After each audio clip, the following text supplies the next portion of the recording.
The settlers called her too old. At 45, Sarah McKinnon found herself alone on the frontier, a widow cast aside by a community that saw no value in aging women. No food, no shelter, no hope. That's what they thought. But they didn't count on Chief James Blackwood, the wealthiest rancher in 3 territories, seeing what they couldn't, the fire that still burned in her heart. While others turned their backs, he saw beyond her years, to the spirit of a true frontier woman. When he found her struggling to survive, he made a decision that would shock the entire territory. He didn't just save her life, he made her his wife. But in a land where age determines worth and tradition rules with an iron fist, could their forbidden love survive the judgment of 2 worlds? Before we jump back in, tell us where you're tuning in from. And if this story touches you, make sure you're subscribed, because tomorrow I've saved something extra special for you. Sarah McKinnon's calloused fingers traced the worn leather of her championship saddle, the only piece of glory she'd managed to keep. Dawn painted the abandoned homestead in shades of gold, but there was no beauty in it for her anymore. The morning chill bit through her threadbare shawl as she studied the empty grain bin, calculating how many days she had left. 3, maybe 4 if she stretched it. The saddle's silver conchos caught the early light, each one earned in barrel racing competitions across the territory. 20 years ago they'd called her the Prairie Lightning. Now they called her nothing at all. The settlement's judgment had been swift and merciless. A widow at 45 was just another mouth to feed, a burden on their struggling community. She lifted the saddle onto its stand, her arms trembling with the effort. The hunger was getting worse. Last week, she'd tried trading her wedding ring for supplies at Hanson's general store, but Mary Hanson had turned her away with pity in her eyes and judgment in her whispers. Too old to remarry, too proud to leave, she'd heard them say. The words followed her like shadows, but they didn't understand. This land was all she had left of Thomas. Her late husband had poured his heart into every fence post, every ploughed furrow. Leaving meant letting him die a second time. A distant whinny drew her attention. Through the barn's broken window, she spotted riders approaching. Jensen and his boys, most likely. They'd been circling her property like vultures since Thomas's death, waiting for her to give up or give in. Sarah's hand instinctively went to the silver locket at her neck, the one containing Thomas's photograph and a lock of their stillborn daughter's hair. She squared her shoulders, ignoring the weakness in her legs. The Jensens could threaten all they wanted, but she'd die before. She'd let them take what was hers. Moving quickly, she retrieved Thomas's old rifle from behind the saddle rack. It only had 3 shells left, but sometimes the sight of a gun was enough. The sound of hooves grew closer. Sarah positioned herself in the barn doorway, rifle ready, but not raised. The morning sun struck her face, and she lifted her chin, refusing to shade her eyes. Let them see her clearly. Let them remember that Sarah McKinnon never backed down, not in the arena, not now. "Morning, Widow McKinnon," Jensen called out, his tone falsely pleasant. His 3 sons flanked him, all wearing the same predatory smirk. "Been thinking about our offer?" "Still not for sale, Jensen," Sarah replied, her voice steady despite her empty stomach. "Not today, not ever." Jensen spat into the dust. "Ain't gonna be your choice much longer. Winter's coming. You got no crops in the ground, no help coming. Way I see it, you're just taking up good land that could feed a proper family." The words stung, but Sarah didn't flinch. "This is my land. Sam Jensen, I've got the deed to prove it." "Deed ain't worth much when you can't work the land," the oldest Jensen boy sneered. "Face facts, widow. You're too old to handle a spread like this. Best sell now while you can still get a fair price." Fair price. Sarah almost laughed. They'd offered her a quarter of what the land was worth, knowing she was desperate. But they didn't know everything. They didn't know about the small pouch of seed corn she'd saved, or the wild herbs she'd learned to eat, or the hidden spring on the north end of her property that never ran dry. "I appreciate your concern," she said, letting her hand rest meaningfully on the rifle, "but my answer's still no." Jensen's face darkened. "Have it your way, then. But when you're eating shoe leather come winter, don't come crawling to town for help. Ain't nobody there wants to waste good food on a dried-up old woman. They wheeled their horses around, kicking up dust as they rode away. Only when they were out of sight did Sarah let herself sag against the doorframe, the rifle suddenly, heavy in her hands. Her vision swam, black spots dancing at the edges. She couldn't remember the last time she'd eaten more than a handful of wild berries and a cup of herb tea, but she wouldn't give in. Not to hunger, not to the Jensens, not to the whispers that said a woman her age should quietly fade away. Sarah straightened up, looking at the saddle that held so many memories of triumph. She was still the same woman who'd ridden through fire to win the territorial championship. Age hadn't changed. It had only made her stronger, if only she could make them see it. Chief James Blackwood pulled his horse to a stop at the crest of the hill, the eagle feather in his hat catching the late afternoon light. Below him stretched the disputed territory between tribal lands and settler claims. His trained eye caught something unusual. Smoke, too thin to be a cook fire, rising from the abandoned McKinnon place. The old medicine woman's words echoed in his mind. The eagle feather your father gave you carries wisdom, James. It will guide you to those who need you most. He'd worn it every day since becoming chief, though many in the tribe still questioned. A leader who walked in both worlds, educated in Eastern schools, but devoted to tribal traditions. His horse picked its way down the slope, hooves sure on the rocky ground. As he drew closer, the scent of burning sage reached him. Not a house fire then. Someone was trying to smoke out prairie rats for food. Desperate work. He found her behind the barn, kneeling over a small sage fire, her shaking hands trying to guide the smoke into a burrow. She didn't hear his approach, too focused on her task. Even from behind, he could see how her clothes hung loose on her frame. "There's an easier way," he said softly, not wanting to startle her. She whirled, rising too quickly.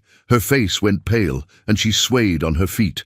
James dismounted in one fluid motion, crossing the distance between them, just in time to catch her arm as she stumbled. "Mrs. McKinnon," he said, recognizing her from the few times they'd crossed paths in town. She'd been fuller-faced then, her eyes not so hollow. "Chief Blackwood." She tried to pull away, to stand straight, but her legs wouldn't cooperate.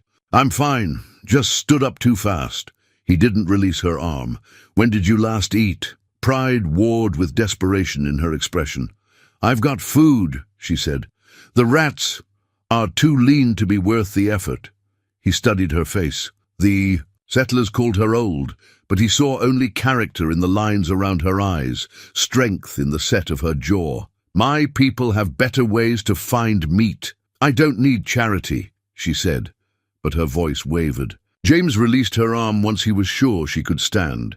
He reached into his saddlebag and pulled out a package wrapped in corn leaves. "Good thing this isn't charity. This is payment." "Payment? For what?" "Information." He unwrapped the corn leaves, revealing dried buffalo meat and corn cakes. "The Jensen gang has been causing trouble along our borders, stealing cattle, harassing our hunters. I hear they've been sniffing around your land, too." Understanding dawned in her eyes. "You want me to spy on them? I want you to tell me what you already know." He held out the food. "Unless you'd rather." "On catch rats." A ghost of a smile touched her lips. "They were here this morning, making threats, trying to force me to sell." She took the package, her fingers trembling slightly. "They've been watching the north border of your territory. I've seen them riding out before dawn, coming back with extra horses." James nodded, just as he'd suspected. "Good information, worth trading for." He turned to his horse and pulled out a second package. "I'll need regular reports." Sarah looked at the food in her hands, then back at him. "Why are you really doing this?" He touched the eagle feather in his hat.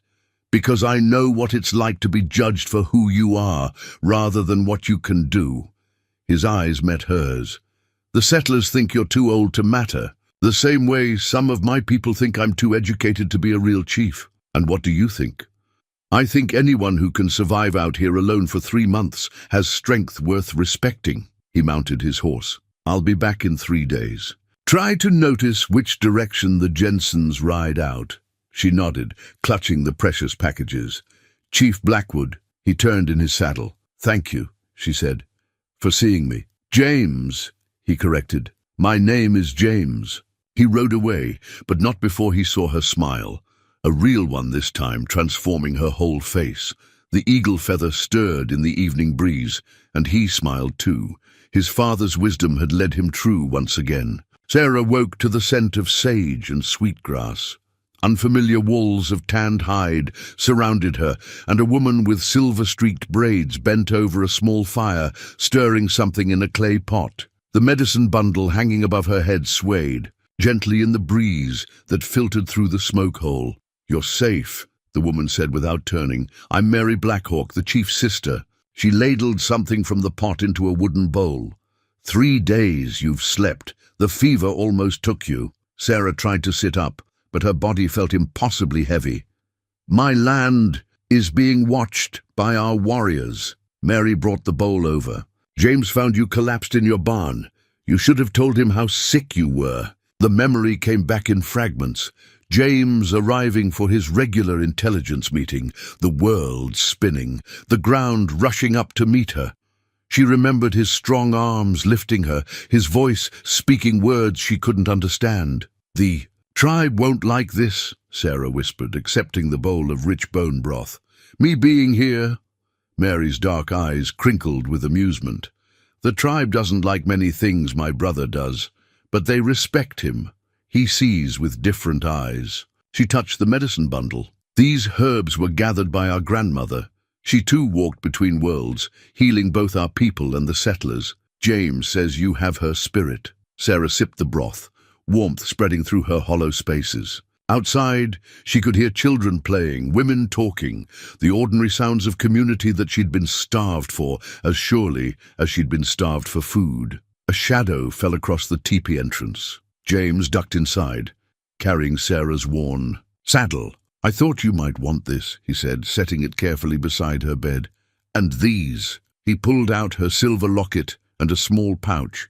The seeds she'd saved. You went back. Her throat tightened with emotion. The Jensens. We're watching your place, he said, settling cross-legged near the fire. But they didn't see us. Mouse that walks silent lived up to his name. Mary snorted. My brother gives his warriors such strange names. She handed him a bowl of broth. Then again they say his spirit name, thunder speaking softly, makes no sense either. Sarah looked between them, seeing the easy affection, the years of shared understanding. Why are you helping me? She asked. Really? James was quiet for a long moment, staring into his bowl. When my father died, the tribal council said I was too young to be chief, too educated in white ways, not traditional enough. He met her eyes. But age isn't wisdom, and tradition isn't just doing things the old way. It's about honoring the spirit of our teachings. And what do your teachings say about taking in a white woman? Sarah asked. They say that strength recognizes strength. Mary stood gathering her herbs. They say that those who judge by the surface miss the deep waters beneath. She touched Sarah's shoulder gently. Rest. Heal. The rest will come in its time. As Mary left, James moved closer to Sarah's bedside. The Jensens filed a claim on your land, he said quietly. They're saying you abandoned it. Sarah's hands clenched around the bowl. I know. He touched the eagle feather in his hat. That's why I filed a counterclaim. As chief, I have territorial rights. They can't take your land while it's under tribal protection. She stared at him, understanding the magnitude of what he'd done. The settlers will be furious. Your own people will adapt. His smile held a hint of mischief. They adapted to my Eastern education. They adapted to my trading posts. They'll adapt to this too. And what is this exactly? Sarah asked, her heart beating faster. James stood, his presence filling the teepee. For now it's sanctuary. What it becomes... He paused at the entrance, looking back at her. That depends on how well you ride. Ride when you're stronger. I hear you were called Prairie Lightning once. His eyes sparkled. I'd like to see if you live up to the name." After he left, Sarah ran her hands over her old saddle, feeling the memories in the worn leather. For the first time in months, she felt something unfamiliar stirring in her chest. Hope. The town notice board had drawn a crowd. Sarah stood at its edge, her newly regained strength evident in her straight spine and steady gaze. The posted notice made her blood run cold. Emergency town meeting. Subject, tribal interference, in. Settler affairs. "Well, if it ain't the chief's pet squaw," Sam Jensen's voice cut through the murmuring crowd. He stepped forward, thumbs hooked in his belt. "Come to see how civilized folks handle their business?" Sarah met his gaze calmly, though her heart raced. 2 weeks of proper food and rest at the tribal camp had restored more than her health. It had rekindled her fire. "Seems to me, Sam, that civilized folks don't resort to land theft and false claims." Whispers rippled through the gathering. Mary Hansen pushed forward, her face pinched with disapproval. "Is it true, then? You're living with the savages?" "I'm accepting the protection of Chief Blackwood while my legal rights are being violated," Sarah corrected, her voice carrying. "The same chief who's kept peace in this territory for 5 years. The same chief who helped this town survive last winter's blizzard. The same chief who's been seeing an awful lot of you," someone called out. Snickers followed. Sarah felt heat rise in her cheeks, but she held her ground. Yesterday, James had taught her to shoot arrows from horseback, his hands gentle on her arms as he corrected her form. The memory gave her strength. "You all knew me when Thomas was alive," she said. "Knew him too.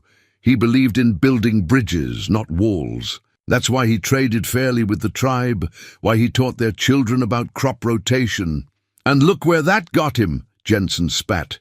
"Dead in a ditch from fever, leaving his widow to turn Indian." Sarah's hand flew to her locket. "Thomas would be proud that I'm surviving, that I'm not letting bullies steal what we built." "Proud?" Jensen laughed harshly. "Your husband would be rolling in his grave if he knew you were warming a savage's bed." The slap echoed across the square. Jensen staggered back, hand to his reddening cheek. Sarah stood trembling, her palm stinging. "My relationship with Chief Blackwood is no one's concern but our own," she said quietly. "But since you bring it up, he's shown more civilization in his little finger than you have in your entire body, Sam Jensen." "That's enough," the Reverend pushed through the crowd. "Mrs. McKinnon, this is unseemly. Come to services on Sunday. Repent. There's still time to return to your people." "My people?" Sarah looked around at the faces she'd known for years. "My people left me to starve when I needed them most.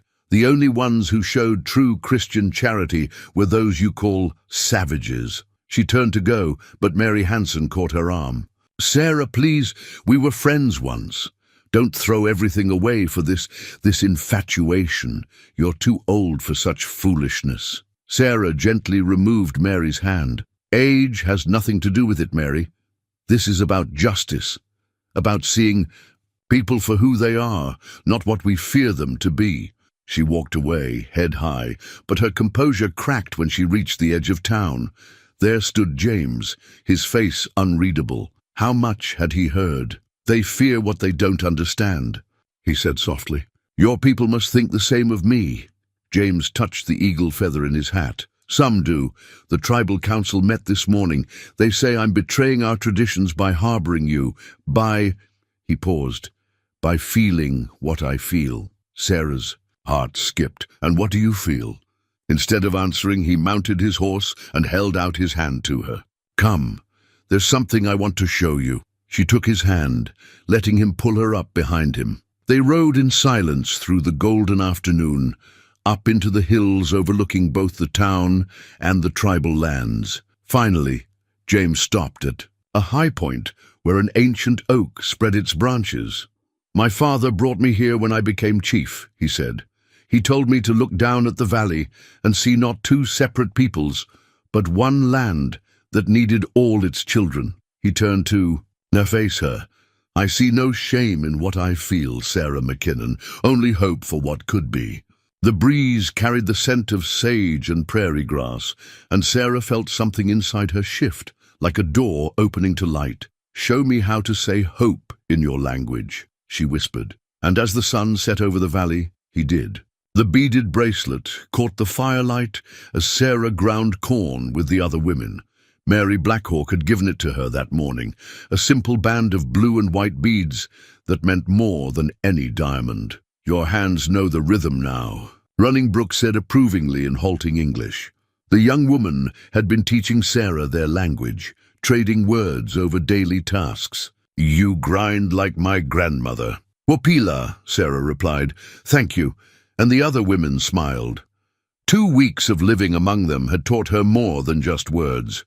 She'd learned to read the meanings in silences, the messages in small gestures. Like the bracelet, Mary hadn't explained its significance, but Sarah had seen similar ones, worn by women accepted into the tribe through marriage. The thought made her pulse quicken. "Tell us again about the barrel racing," Swift Deer's daughter called out. At 12, she was fascinated by Sarah's past victories. "About how you rode through fire." "Swift Deer," her mother scolded. "The elder women are working." Sarah looked up from her grinding stone. "Elder women?" she teased in their language. "I thought I was too young to have earned such respect." The women laughed, and Running Brook touched the bracelet on Sarah's wrist. "Age is not years," she said. "Age is wisdom. You have known both summer and winter in your heart. This makes you elder." The words struck Sarah deeply. Here, among people who had every reason to reject her, she'd found acceptance based not on her years, but on her character. A shadow fell across their workspace. James stood in the teepee entrance, his presence commanding yet gentle. "May I borrow our corn grinder?" he asked formally, in his own language. "There are matters we must discuss." The women exchanged knowing looks that transcended any cultural barrier. Sarah felt her cheeks warm as she rose, dusting cornmeal from her skirts. James led her to the river's edge, where willows provided privacy from curious eyes. He carried a small parfleche, a rawhide case decorated with geometric designs. "The tribal council has concerns," he said without preamble. Sarah's heart sank. "About me, about us." He opened the parfleche, removing a bundle wrapped in soft hide. "They say a chief must think of his people first, that personal feelings must bow to tradition." "I understand," Sarah said softly, though her chest ached. "I should go—" "No." James unwrapped the bundle, revealing a beautifully beaded dress. "You misunderstand. They say if I wish to court you, I must do it properly, according to all the old ways." Sarah stared at the dress, hope blooming in her heart. "Court me, unless," he said carefully, "you find the idea of being courted by an Indian chief too scandalous for a proper white woman." There was uncertainty beneath his teasing tone. Sarah reached out, touching the intricate beadwork. "I stopped being proper the day I slapped Sam Jensen," she said, "though I'm not sure I know your courting customs." James smiled, the warmth of it reaching his eyes. "First, there is the gift of clothing, to show I can provide. Then, if the woman accepts, she must demonstrate her skills, riding, cooking, crafting." "I'm a fair hand with horses," Sarah said, remembering their rides. Together, the way he'd watched her master shooting from horseback. "More than fair." He laid the dress across a fallen log. "Then comes the hard part. The suitor must prove his worth through acts of service to the woman's family." Sarah's hand went to her locket. "My family is gone." "No." James took her hands. In his. "Your family is the land you protect, the memory you honor. I will serve those." He paused. "If you accept." Sarah looked at their joined hands, his darker, stronger ones encompassing her work-roughened fingers. "The settlers will never accept this. I'm not asking them." His thumbs traced circles on her palms. "I'm asking you." A breeze stirred the willows, carrying the scent of sage and summer grass. In the distance, children played, women sang, life went on in its ancient rhythms. Sarah thought of her old life, of Thomas, of all the changes that had brought her here. "Teach me," she said finally. How to say yes in your language. James's smile was brighter than the sun on water. He spoke the word softly, and Sarah repeated it, sealing a promise that would change everything. Behind them, hidden by the willows, Mary Blackhawk smiled and withdrew silently. The eagle feather had guided her brother well. Thunder rolled across the prairie as Sarah clutched her property deed, the paper yellowed, but still legally binding. Through the window of the territory's land office, she watched storm clouds gather, nature matching her mood. "This is highly irregular," the clerk muttered, adjusting his wire-rimmed spectacles as he examined the documents spread across his desk. "Highly irregular indeed." James stood beside Sarah, his presence steady as a mountain.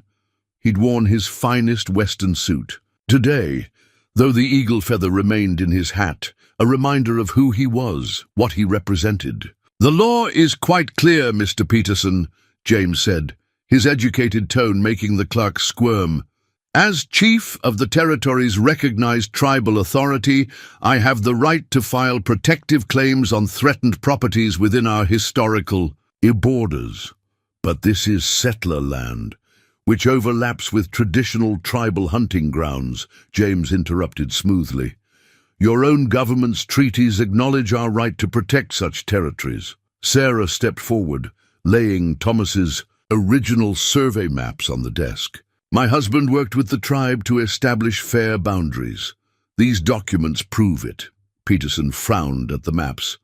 "The Jensen's claim cites abandonment." "I was never gone more than a week," Sarah said firmly, "and only then because I was deathly ill and under tribal medical care. That hardly constitutes abandonment under territorial law." A commotion outside drew their attention. Sam Jensen and his boys were approaching the land office, their faces dark as the gathering. "Storm, you can't let them do this, Peterson," Jensen burst in, ignoring proper protocol. "It ain't natural, letting Indians claim authority over white folks' land." "The only thing unnatural here," James said calmly, "is attempting to steal a widow's property through false claims." Lightning flashed, illuminating the scene. Jensen's rage, Peterson's discomfort, James's quiet strength, and Sarah, standing tall between two worlds, refusing to be bowed. "This ain't about the land," Jensen spat. "This is about you two making a mockery of decent society, living together, carrying on like two people who respect each other," Sarah cut in. "Like a man and woman courting properly according to traditions older than this territory." The clerk cleared his throat. "There are precedents. The Morrison case in 42, the tribal protection claim was upheld." "Morrison wasn't sleeping with the savages," Jensen's eldest son shouted. James moved faster than seemed possible, his hand catching Jensen Jr.'s collar before the young man could reach Sarah. "Choose your next words carefully," he said softly. "Very carefully." Thunder crashed overhead. Peterson looked at the documentation again, then at the growing crowd outside his window.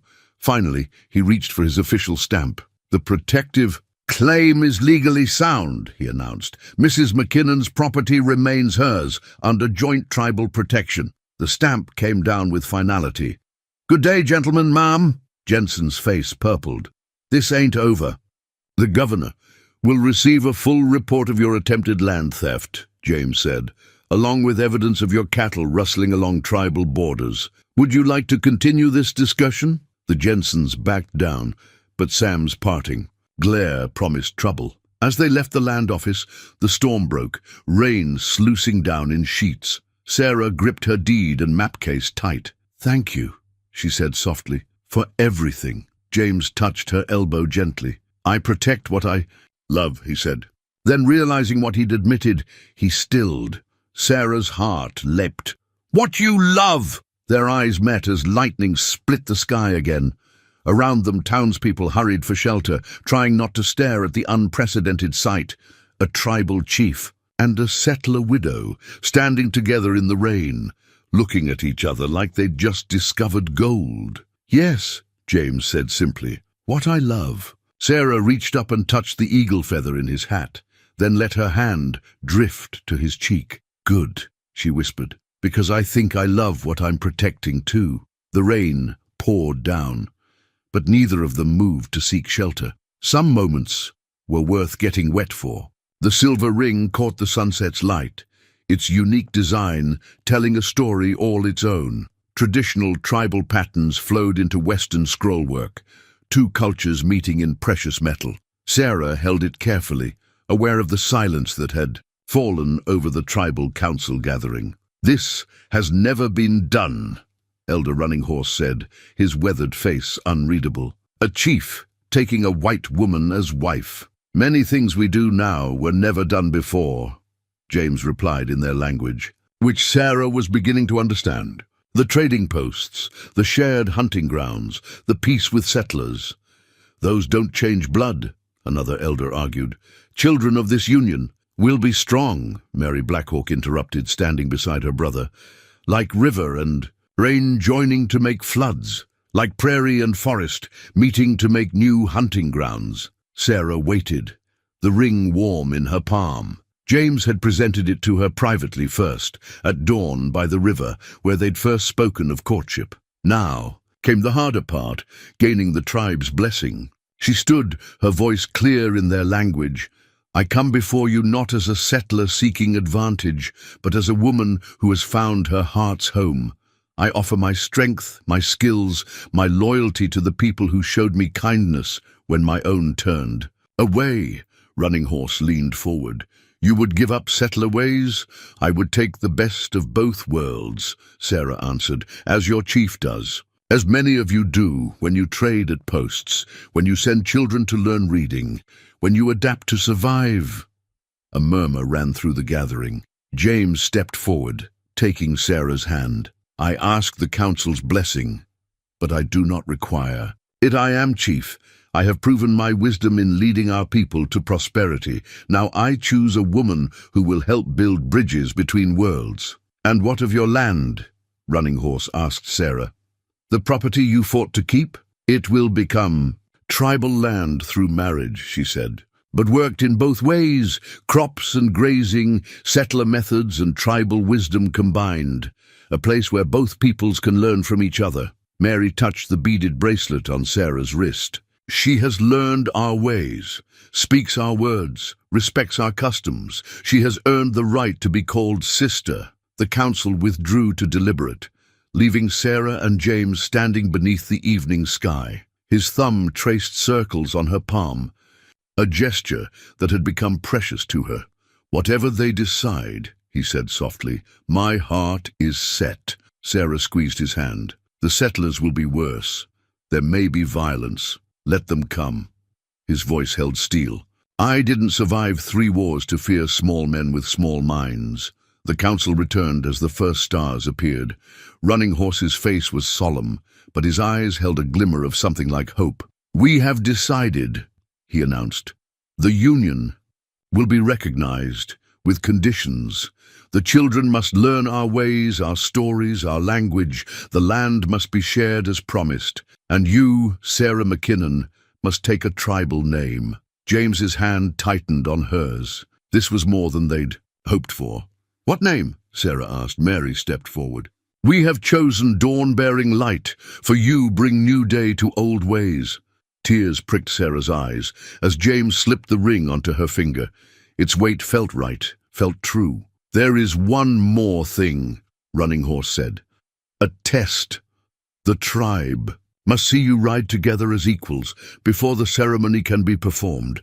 The Summer Horse Festival approaches. You will race as one." Sarah's heart leaped. To race again, to feel that perfect partnership of horse and rider.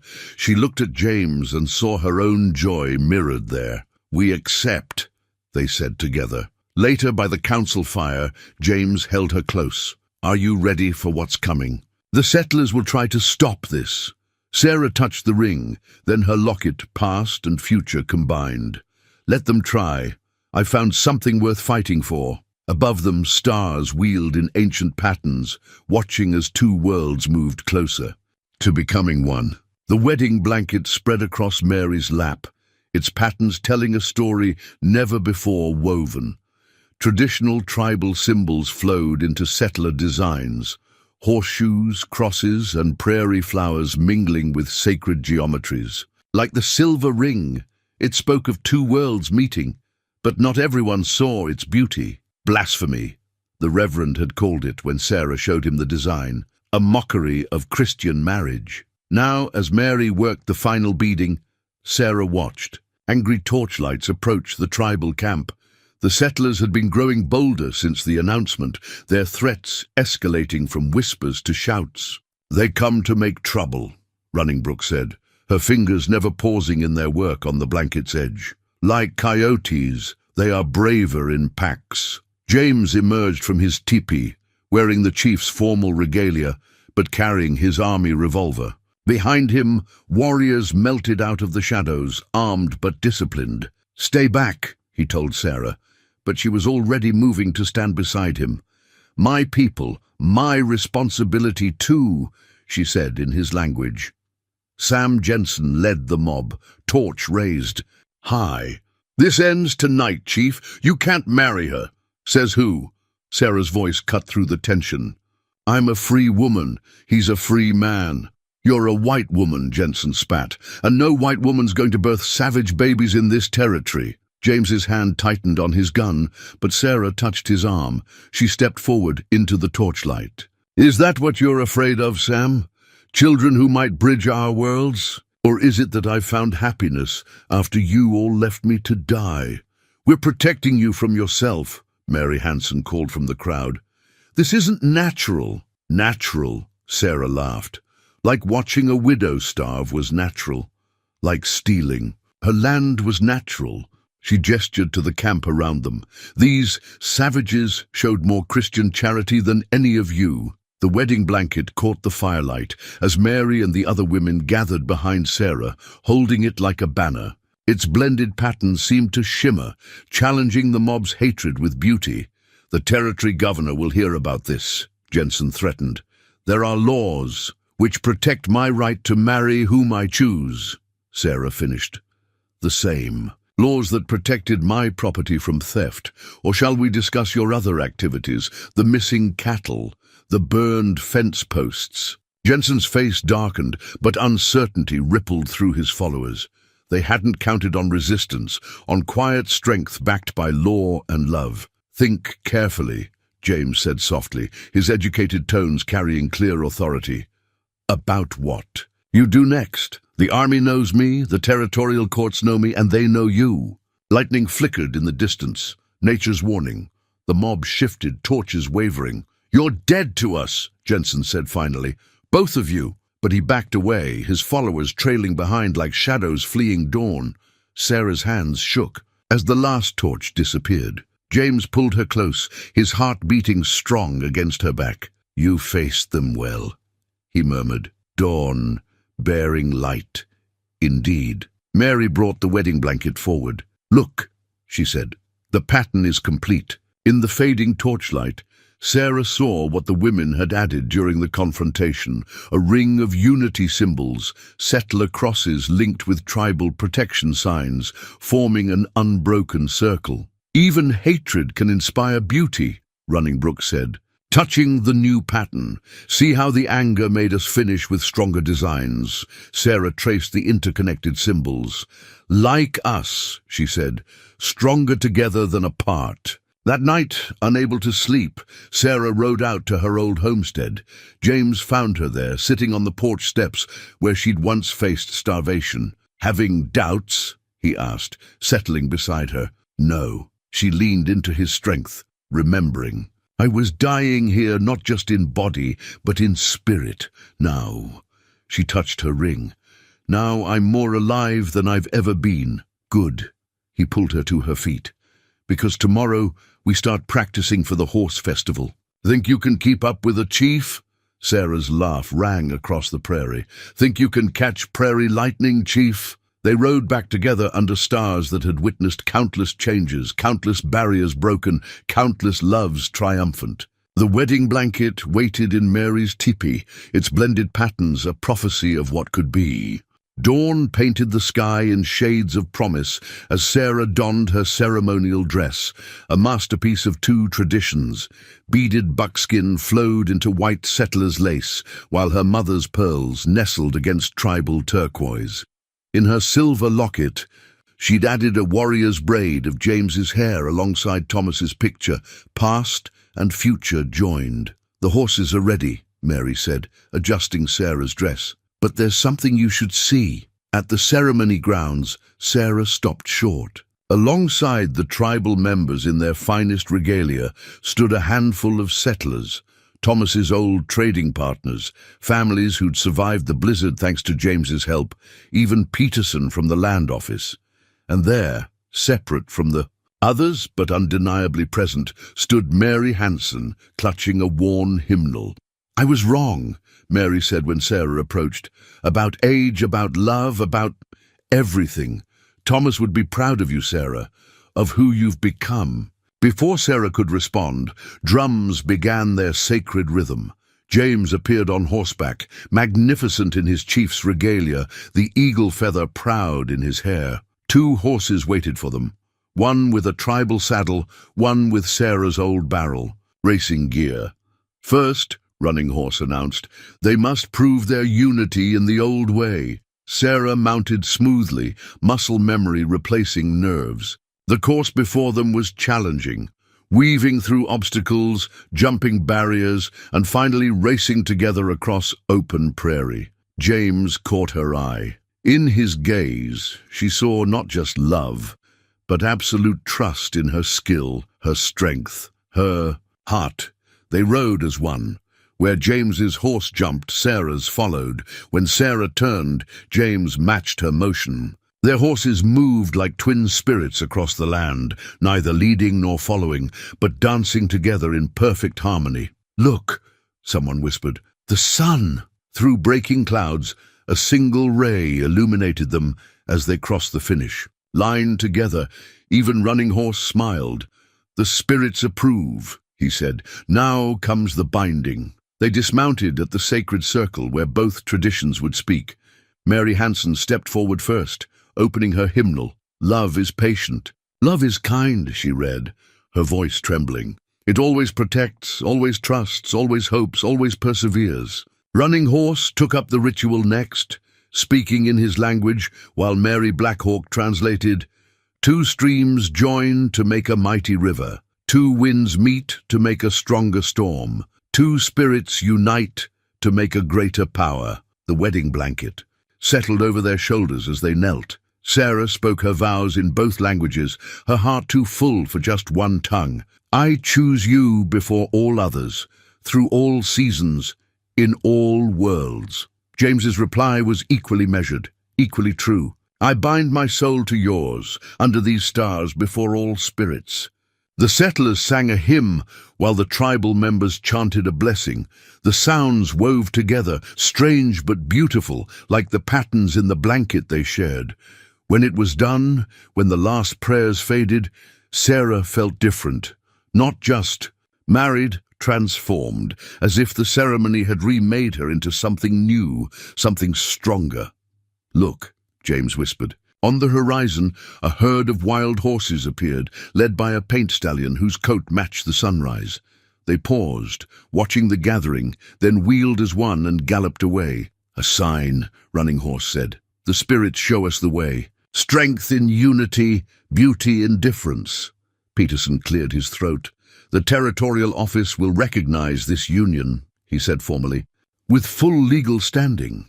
It wasn't just a ceremony anymore. It was a beginning, a declaration, a promise. Later, as the celebrations began, Sarah found a moment alone with James. "We did it," she said, touching his cheek. He caught her hand, kissing her palm. "No more too old, no more too different, just us, making our own way." Dawn, bearing light and thunder, speaking softly, she said, loving how their tribal names felt together. Above them, the eagle feather stirred in a warm breeze, blessing the first day of their new life, their new world, their new way forward. The threatening letter lay unfurled on James's desk, its anonymous scrawl ugly against clean paper. A white woman who lies with savages deserves a savage's death. Leave now or burn." Sarah traced the words, her finger catching on places where anger had pressed the pen too hard. "They left it nailed to my old homestead's door." James studied her face in the lamplight. 2 weeks of marriage had only strengthened her, adding a new confidence to her bearing.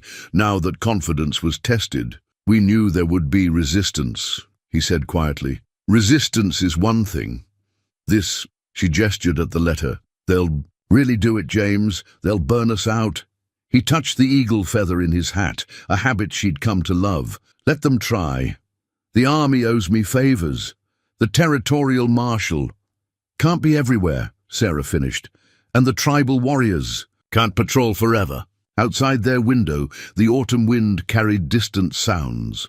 Horses, laughter, life continuing despite threats. Their home blended both their ways, her books beside his medicine bundles, her quilts draped over his ceremonial chairs. Everything they'd built together could burn so easily. "I won't let fear rule us," James said, rising to stoke the fire.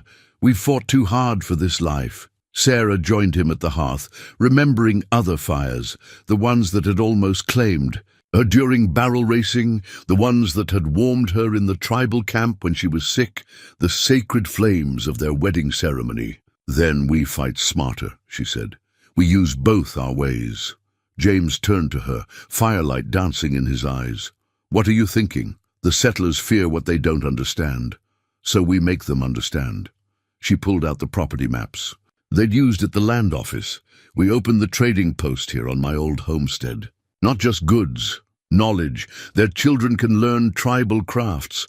Your people can teach them about the land. And your people can teach ours about new farming methods," James added, catching her vision. "But the Jensens will look foolish, opposing progress." Sarah smiled grimly. "Especially when the army's new fort needs supplies. Who better to provide them than a trading post that bridges both worlds?" A horn sounded in the distance, the night watch warning of riders approaching. James reached for his gun, but Sarah caught his arm. "No, let me face them first, as your wife, as dawn-bearing light, as someone who knows their fears because I once shared them." They stepped onto the porch together. A group of settlers approached, led by younger men Sarah didn't recognize. Their faces were hard in the torchlight, their intentions clear in the way they gripped their rifles. But before they reached the house, another group emerged from the shadows, tribal warriors, silent and disciplined. And with them, unexpectedly, Mary Hansen and Peterson from the land office. "Evening," Peterson called out. "Seems we all had the same idea about night riding." His badge glinted meaningfully. "Though some of us are here legally." The settlers pulled up short, confronted by unity they hadn't expected. Mary Hansen stepped forward. "Go home, boys. Times are changing. Either change with them or get left behind. The territory's growing," Peterson added. "There's no room for the old hatreds anymore." The would-be attackers wavered, then turned back. As they rode away, Sarah felt James's arms slip around her waist. "Your people," he said softly, "defending us alongside mine." "Our people," Sarah corrected. "All of them." She looked at the mixing group, settlers, tribal members, officials, all choosing a new way forward. This is what they fear most. Not our marriage, but the proof that their fear is needless.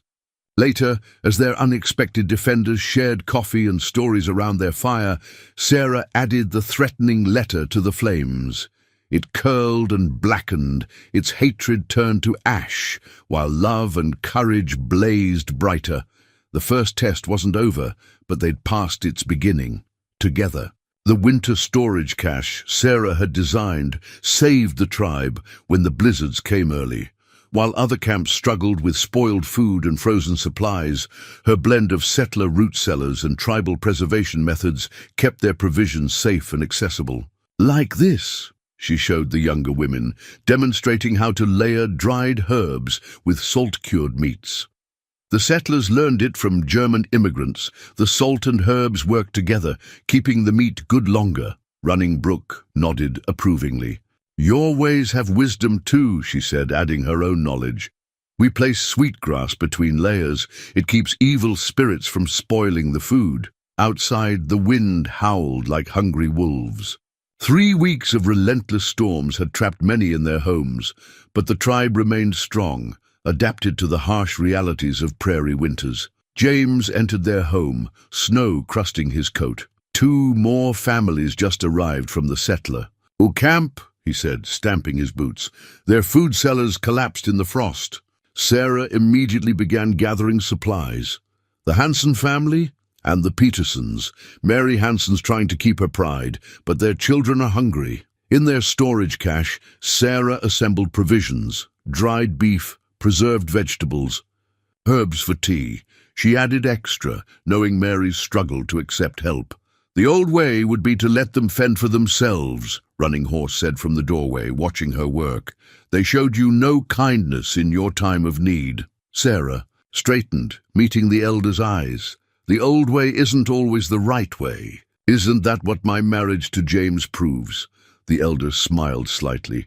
"You learn our wisdom well, dawn bearing light." When Sarah brought the supplies to the Hansen family, Mary's eyes filled with tears. "Why?" she whispered. "After how we treated you. Because hunger knows no color, no age, no prejudice."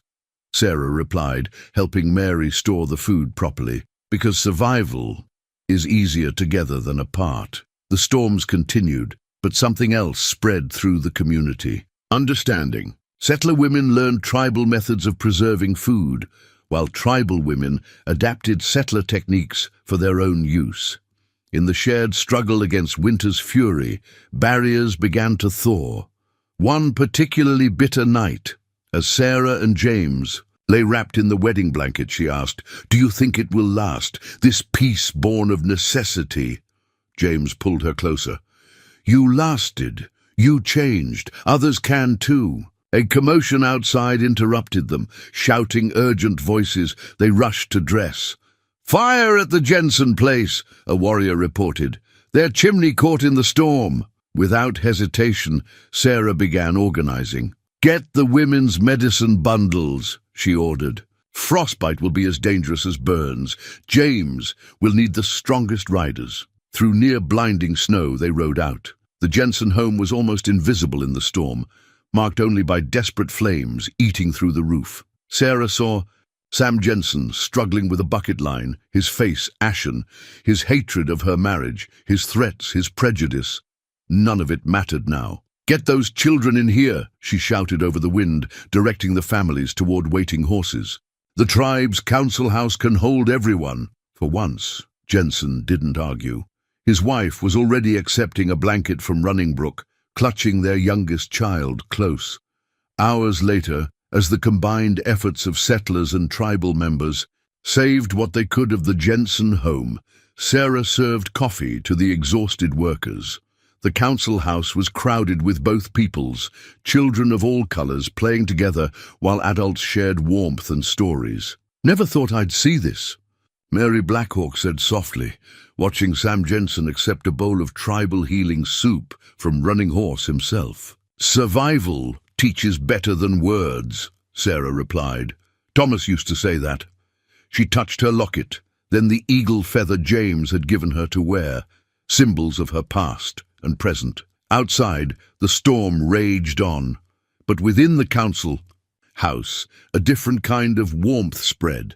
Spring would come eventually, and when it did, perhaps more than just the land would have been transformed by winter's harsh lessons. Sarah's journal lay open on her lap as her wagon approached the settlement, its pages filled with the story of her transformation. She'd started writing during those first desperate days of widowhood, never imagining how her tale would evolve. "Ready?" James asked from beside her. He'd chosen to wear his formal chief's attire, making no concessions to settler sensibilities. The eagle feather caught the spring sunlight, proud and defiant. "Ready," Sarah replied, closing the journal. She too had chosen her appearance carefully, a blend of settler dress and tribal adornments, her new identity written in every detail. The settlement had grown during her absence. New buildings lined the main street, including a proper courthouse where the old livery stable had been. But some things remained unchanged, like the stares that followed their wagon, the whispers that rippled in their wake. They pulled up in front of Hanson's general store, where Sarah had once been turned away in her hour of need. Mary Hanson stood in the doorway, her face a complex mixture of emotions. "Welcome to town, Chief Blackwood," she said formally, then softer. "Sarah." "Mary." Sarah descended from the wagon, her beaded dress catching the light. "We've come to arrange trade agreements. The army's new fort will need supplies." More. Faces appeared in doorways and windows. Sarah recognized them all, the people who had judged her too old, too useless, too much of a burden. Now she stood before them as dawn-bearing light, wife of a chief, survivor of the winter that had humbled them all. "The council chamber is ready," Peterson called from the courthouse steps. "Representatives from the fort are waiting." James offered Sarah his arm, and they walked together through the parting crowd. She heard the murmurs, saw the recognition. In their eyes, this was not the desperate widow they had cast aside. In the council chamber, Sarah opened her journal, using her careful records of winter trading to support their proposals. The army representatives leaned forward, interested in her unique perspective on both communities' capabilities. Mrs. Blackwood's experience with both settler and tribal methods gives her unique insight, Peterson noted, using her new name naturally. "Dawn-bearing light," James corrected quietly. "She earned her tribal name as she earned her place among us." The meeting proceeded smoothly until Sam Jensen burst in, his face flushed. "This is an abomination. Taking orders from Indians and They're what, Sam?" Sarah's voice cut through his bluster. "They're perfectly legal representatives, their chief, who saved your family from freezing? Or perhaps you mean me, the woman your community left to starve, who now helps manage the largest trading network in the territory?" Jensen faltered, looking around for support he didn't find. The winter had changed too much, even his own. Sons looked away, remembering the night their home had burned, and the tribe had offered shelter. "The territory is changing," the army captain said into the silence. "We need cooperation, not conflict. Chief Blackwood, Mrs. Dawn-bearing light, your proposal is accepted." As they left the courthouse, Sarah noticed something unexpected. Children playing together in the street, settler and tribal alike. Near the general store, women from both communities examined trade goods, sharing knowledge of their uses. "Look," she said to James, gesturing to her journal, "this is what I've been writing about. Not just my story, but the story of change." "Our story," he corrected, helping her into the wagon. "The story of two worlds becoming one." They were nearly at the edge of town when Sarah heard running feet. She turned to see Mary Hanson approaching, something clutched in her hands. "I saved this," Mary said, holding out a faded blue ribbon. "From the last barrel race you won. I thought your children might want to know their mother was champion before she became a chief's wife." Sarah took the ribbon, touching it to the journal's pages. "They'll know all of it, Mary. The hard times and the good, the hatred and the healing, everything that made me who I am." As they rode away, Sarah looked back one last time at the settlement that had once rejected her. It seemed smaller now, less powerful, not because it had changed, but because she had. "You've won them over," James said softly. "No," Sarah replied, opening her journal to a fresh page. "We've won them over. With every act of kindness, every shared hardship, every bridge built between worlds. The spring wind carried the scent of new growth, new possibilities." Sarah began to write. The Trading Post ledger told a story of its own. Each careful entry in Sarah's handwriting showed the growing ties between two peoples. Deerskin traded for cotton cloth, tribal medicines exchanged for settler tools, knowledge flowing both ways, like the river that connected their lands. "These profit margins are impressive," Peterson said, reviewing the quarterly accounts. "The army contract alone is only the beginning," Sarah finished, turning the ledger's pages. Look at the civilian trade growth. Every month, more settlers are choosing to trade with us instead of waiting for the eastern supply wagons. The trading post itself reflected their success. Built on Sarah's old homestead, it incorporated both settler and tribal architecture. Solid wooden walls, rising to a traditional peaked roof decorated with tribal symbols. Inside, James was teaching a group of settler children about tribal sign language, while their mothers learned preservation techniques from Mary Blackhawk. Some said it couldn't work, Peterson mused. A chief's wife, running a trading post, mixing both worlds. But you've proved them wrong. Sarah smiled, remembering the early days of struggle. We had help. Mary Hanson's influence with the settler wives, your legal support, the army captain's endorsement, even the Jensen boys started coming around once they saw the profits in cooperation. The afternoon sun streamed through windows, illuminating displays of tribal crafts alongside settler goods. Sarah had insisted on fair prices and honest dealings from the start, building trust through transparency. The ledger recorded every transaction, every exchange of not just goods, but goodwill. Chief Blackwood, a young settler woman, called from the doorway. The medicine woman says the herbs are ready for trading. James excused himself from the children's lesson. Sarah, you'll want to see this. Running Brook has been experimenting with your suggestions. They went outside to where Running Brook had set up her healing station. The old medicine woman had combined tribal healing herbs with settler garden plants, creating new remedies that drew curious visitors from both communities. The fever bark works better when mixed with settler peppermint, Running Brook explained to her audience.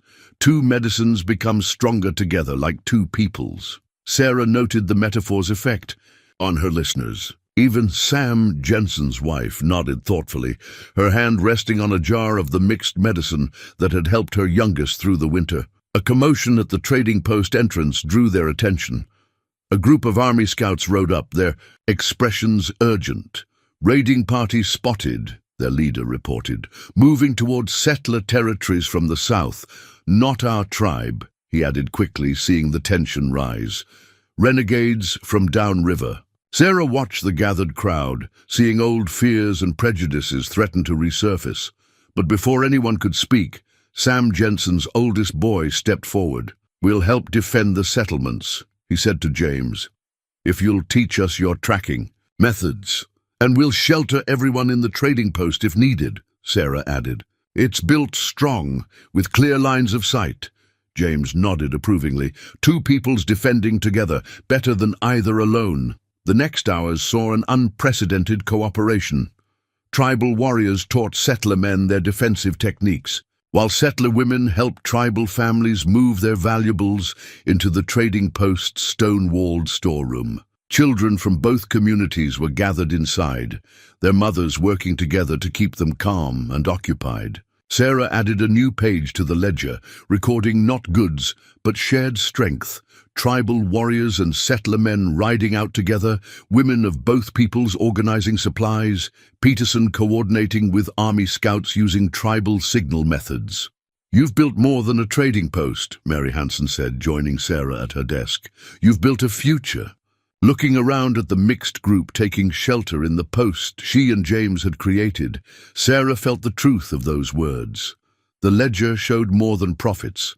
It showed prejudice giving way to partnership, fear transformed into friendship. The real test, she said, will be what remains after the danger passes. Will they remember this unity? They'll remember, James said, pausing to kiss her before riding out with the defense party, because we'll keep reminding them.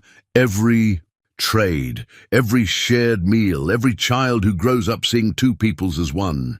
Sarah touched her silver locket, then the eagle feather she now wore in her hair. Two streams joining to make a mighty river, she quoted from their wedding ceremony. The ledger lay open before her, ready to record whatever came next in the story of their joined peoples. The blood-stained shawl lay on Sarah's desk, its delicate pattern marred by violence. Mary Hanson had worn it to the trading post that morning before the riders came. Now it served as a stark reminder of how quickly peace could shatter. 6. Wounded, James reported, his voice tight with controlled anger. 2 of our warriors, 4 settlers. No deaths, thanks to Running Brook's quick work. Sarah touched the shawl, her fingers trembling. Did you recognize them, the attackers? Some. James paced their office, the eagle feather quivering with his tension. Jensen's cousins from the South Territory, men who fought against tribal. Rights before. They came prepared, Sarah. This wasn't spontaneous. Outside, they could hear both communities gathering, tribal members and settlers alike, drawn together by the attack on their trading post. The raiders had struck during the busiest trading hour, seemingly intent on destroying more than just property. They didn't expect us to defend each other, Mary Blackhawk said from the doorway, her sleeve torn from bandaging wounds. They thought if fear would divide us. Sarah stood, squaring her shoulders. Then let's show them how wrong they were. She walked out to face the crowd, James at her side. The trading post's walls bore bullet marks, but it stood strong, like the relationships they'd built over the past year. Sam Jensen pushed through the gathering, his face dark with shame. Those were my kin that did this, he said gruffly. But they ain't welcome here anymore. We've built something worth protecting. A murmur of agreement rose from both settlers and tribal members. Sarah saw Running Brook treating a settler child's scrapes while the girl's mother held medicines for her. Nearby, tribal warriors and settler men discussed strengthening their joint patrols. Then a shot rang out. Sarah felt the bullet pass close enough to stir her hair before James pulled her down. More riders appeared at the trading post's edges. A larger force this time, led by a face she recognized from Jensen family gatherings. "This ends today," the leader shouted. "We won't let Indian lovers and savages corrupt our territory." But before he could fire again, something remarkable happened. The gathered crowd didn't scatter in fear. Instead, they moved as one, settlers and tribal members forming a living barrier around the trading post. "You're too late, Joshua," Sam Jensen called to his cousin. "You can't break what's already grown strong together." "Listen to him," Sarah added, standing despite James's protective grip. "Look around you. Children of both peoples learning together. Women sharing medicines that save lives. Men working side by side. Would you destroy all this just to keep your hatred?" "It's against nature," Joshua spat. "Whites and Indians mixing, trading, marrying. A chief's whore teaching our children savage ways." Multiple guns cocked at once, but not just tribal weapons. Settler men stood ready too, defending Sarah's honor, defending their new way of life. "That's my friend you're insulting," Mary Hansen said clearly, her bloody shawl now a badge of courage. "That's our teacher, our healer, our bridge between worlds." The army patrol riding in was almost unnecessary. Joshua and his men found themselves surrounded not by enemies divided, but by communities united. "Drop your weapons," James commanded, every inch the chief, "or learn how two peoples fight as one." The raiders hesitated, then slowly lowered their guns. As the army led them away, Sarah looked at the trading post, bullet-scarred but unbowed, like their marriage, their communities, their shared future. "We need to talk about expanding," Peterson said later, surveying the damage. "Army captain says he can get us funds for a proper fortified trading station. After this, he sees the value in a strong combined settlement." Sarah collected Mary's bloody shawl, thinking how to clean it. "Not just fortified," she said. "Beautiful too, with a school that teaches both ways, a healing house that uses both medicines. A place," James added, "where no one is too old or too different to belong." As the sun set, the mixed community worked together to repair the trading post. Sarah watched settler children helping to gather tribal medicines that had spilled, tribal women teaching settler girls to weave stronger walls, men of both peoples planning better defenses. The blood-stained shawl would be kept as a reminder, she decided, not of violence, but of the day their unity proved stronger than hatred. The peace pipe passed from hand to hand during the reconciliation ceremony, its carved surface worn smooth by generations of use. Sarah watched as settler and tribal leaders took turns sharing the sacred tobacco, each puff of smoke carrying prayers for continued unity. "Our grandfathers would not believe their eyes," Running Horse murmured, seated beside her.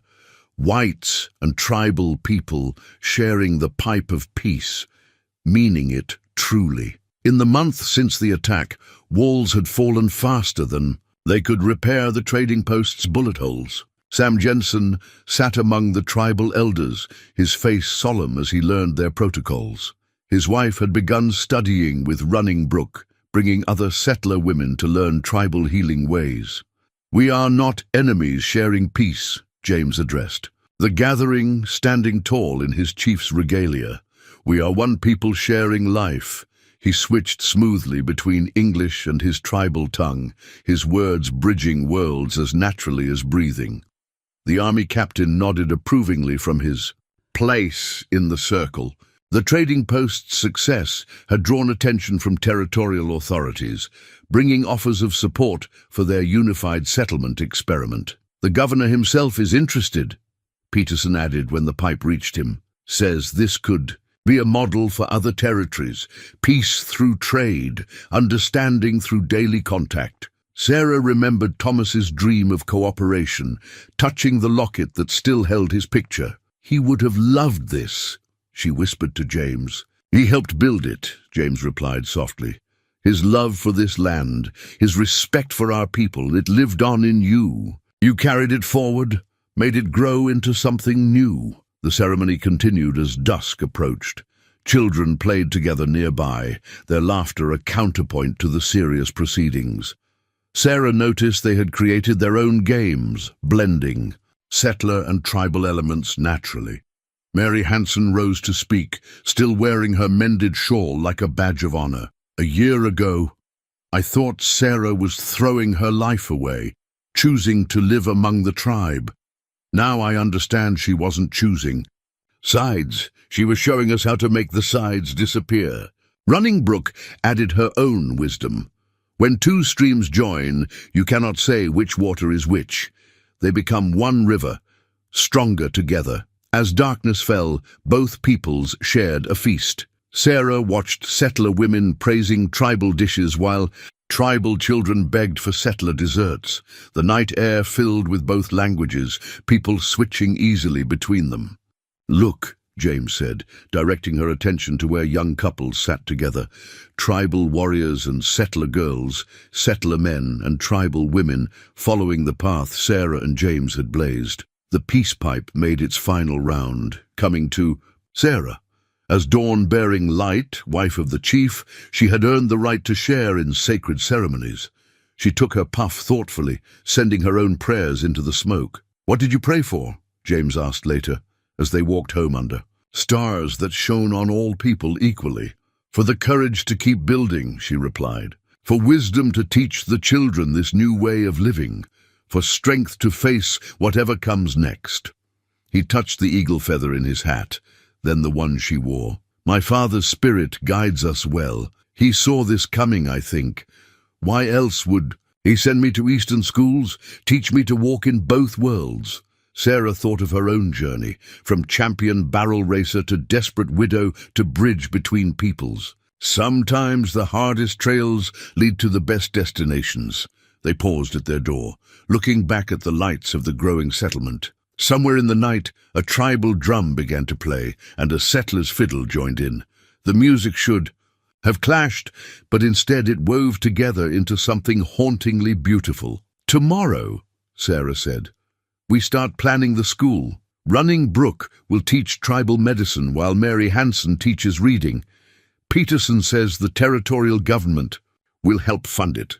James pulled her close. "Tomorrow is full of possibilities, but tonight—" He traced the silver threads, now beginning to show in her hair. "Tonight, we celebrate how far we've come." The peace pipe smoke lingered in the air, carrying the hopes of two peoples becoming one. Sarah touched her locket, then reached for her husband's hand. They had built this peace together, and together they would make it last. The new homestead plans spread across the trading post's main table. their careful drawings showing a future neither people could have imagined 2 years ago. A proper town would rise here, with the trading post at its heart, but not just any town. The school here, Sarah pointed out to the Territorial Planning Committee, built in a circle, like tribal council houses, but with settler-style windows for good light. Tribal and settler teachers working together. The committee members leaned forward, intrigued. These weren't the same officials who had once ignored her plight. These men had ridden 3 days to see the Blackwood settlement miracle for themselves. And the success rate of this integrated approach, one asked, scratching notes. Our traders doubled profits this year, James replied.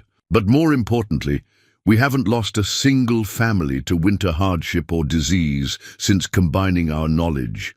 2 medicines, 2 ways of farming, 2 types of construction, all working together. Through the window, Sarah watched young couples walking together, more and more of them mixed pairs, following her and James's example. Love, it seemed, cared little for old boundaries once they were shown to be imaginary. The governor is particularly interested in your justice system, another committeeman said. This blend of tribal council and settler law?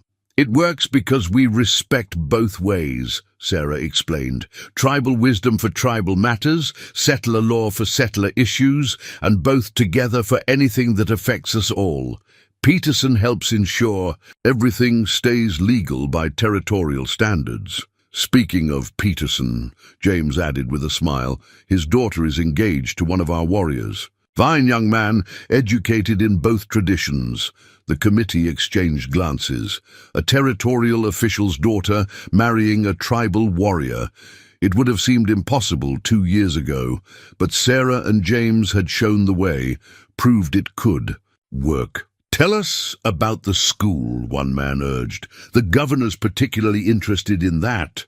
Sarah's heart warmed. The school was her pride, her gift to the future. We teach both languages, both histories, both ways of seeing the world. The children learn to read and write English, but also to speak the tribal tongue and understand sacred stories. They learn settler mathematics alongside tribal star knowledge. And the parents approve? See for yourself, James suggested. He led them outside, where the afternoon lessons were taking place under the open sky. Settler and tribal children sat together, learning to make pemmican from Mary Blackhawk, while a young settler woman taught them to calculate the trading values of different goods. They're growing up without our old fears, Sarah said softly. Without our old hatreds. They don't see 2 peoples, they just see friends, neighbors, community. The committee watched as a tribal girl helped a settler boy with his calculations, while he showed her a better way to mix the pemmican ingredients. Natural cooperation, untainted by prejudice. The governor believes your settlement could be a model for the whole territory, the head committeeman said finally. Perhaps beyond, would you be willing to host other leaders, show them how you've made this work? Sarah and James exchanged glances. They'd dreamed of change, but hadn't imagined becoming teachers to the territory itself. Tell the governor, yes, James said, but they must come ready to learn from both peoples, both ways. And they must understand, Sarah added, that this wasn't built overnight. It grew from hardship, from necessity, from people learning to see past their fears to the humanity in each other. Later, after the committee left with their detailed reports and drawings, Sarah stood at the trading post door. The setting sun painted the growing settlement in shades of gold. What had begun as her desperate homestead was becoming a true community, a place where old wounds could heal and new bonds could form. Thinking deep thoughts? James asked, coming up behind her. Thinking about Thomas, she said honestly, about how loss led to love, how ending led to beginning. He wrapped his arms around her, and together they watched their legacy unfold. Children playing tribal games with settler toys, women exchanging recipes and medicines, men planning hunting parties that would use both people's skills. We'll need to expand again, James mused. More families coming every month, drawn by what they've heard. Sarah touched her silver locket, then reached for his hand. Let them come. We'll show them all what's possible when love proves stronger than fear. The sun set on their settlement, their miracle, their legacy to a changing world. The family portrait captured everything they'd built. Sarah and James stood at its center, her silver-streaked hair adorned with an eagle feather matching his own. Around them gathered their expanding family, not just children of their blood, but all the young ones they'd helped guide into this new way of living. "Perfect timing," Peterson said, studying the photograph in the bright spring sunshine. "The governor's coming next week to officially recognize Blackwood Settlement as the territory's first fully integrated town." Sarah touched the portrait gently. A year had brought so many changes. Peterson's daughter now wore tribal braids as she taught at their school, while her warrior husband had become the settlement's best negotiator with Eastern traders. Sam Jensen's oldest son was courting a tribal chief's daughter from the north, proving their path could be followed. "Remember when they called me too old?" Sarah mused, watching children play in the schoolyard. Tribal and settler little ones learning double dutch alongside traditional hoop games. "Now they call me elder, and it's a mark of respect." James squeezed her hand. "You earned that respect, we all did." The settlement had grown beyond their dreams. The trading post now anchored a thriving main street where tribal crafts shared space with settler goods. The healing house combined both medicines, drawing patients from across the territory. Their school had become a model for other settlements, its methods studied and copied. But it was more than just buildings and institutions. It was the way people lived now, naturally flowing between languages, customs, and ways of thinking. It was tribal drums playing alongside settler fiddles at celebrations, sacred ceremonies attended by all, shared feasts that blended both people's foods. "Chief Blackwood!" A young rider approached at a gallop. "Riders coming, at least 50!" Sarah felt James tense beside her, but these weren't raiders. Through her brass spyglass, she saw families in wagons, tribal people on horseback. More settlers drawn by tales of their miracle. "I'll alert the welcome committee," Peterson said, hurrying off. The welcome committee, another change. Instead of fear and suspicion, newcomers now found guidance and acceptance. Tribal elders and settler leaders would meet them together, explaining how their community worked, helping them find their place in this new way of living. "They're coming faster now," James observed. "Ever since the governor's first visit." Sarah watched the dust of approaching wagons blend with the riders' hoofprints. "They're coming because we've proved it's possible. Not just survival, but thriving. Not just tolerance, but true belonging." She touched her silver locket, then looked at the portrait again. So much of their story was captured there. In the proud way James wore both his chief's regalia and his Eastern education, in the natural way settler and tribal children clustered. Around them, in her own face showing the wisdom earned through years of bridging worlds. The settlement spread before them, a living testament to what love could build. The old homestead where she'd once faced starvation now hosted harvest festivals where all shared in nature's bounty. The barn where she'd clutched Thomas's rifle, in desperate defense, now stabled horses for shared hunting parties. "Shall we greet them together?" James asked as the riders drew closer. Sarah smiled, remembering other arrivals, other beginnings. "Together," she agreed, "always together." They walked down the main street of their miracle, past the school where two ways of learning made children stronger, past the healing house where two medicines saved more lives than one alone could do, past the trading post where fair exchange had built trust and prosperity. At the settlement's edge they stopped. Sarah felt the warmth of the eagle feather in her hair, the weight of her silver locket, the strength of James's hand in hers. Behind them stood their people, not tribal, not settler, but something new, something stronger. The first wagon crested the rise. "Welcome," Sarah called out in both languages, her voice carrying the authority of one who had lived the change she taught. "Welcome to Blackwood Settlement, where no one is too old, too different, or too anything to belong." The sun blessed them all equally as a new chapter began.